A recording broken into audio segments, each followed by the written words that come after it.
இதாங்க நம்மளோட Oscar fish, copper Oscar. ரொம்பவுமே அக்ரெசிவ் ஃபிஷ்ஷுன்னு சொல்லணும். இதுக்கு வந்து இந்த மாதிரி ஷ்ரிம்ப்பு அதை நம்ம ஃபீட் பண்ண போகணும். ஷ்ரிம்ப் எப்பவுமே வந்து ட்ரை ஷ்ரிம்ப்பை ஃபீட் பண்ணுறதுக்கு முன்னால் தலையை கிள்ளிடணும். ஏன்னா ரொம்பவுமே ஷார்ப்பாக இருக்கும், ஃபிஷ்ஷை இன்ஜுரி பண்ணிடும்.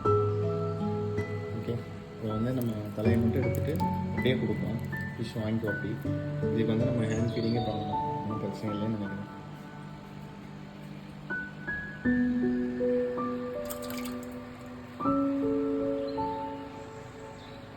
தண்ணி ஃபுல்லாக கலக்கிட்டு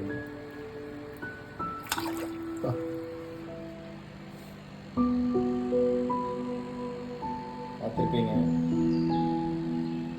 ஜம்ப் பண்ணி வாங்க அப்படி ஃபிஷ்ஷை. ஃபிஷ்ஷு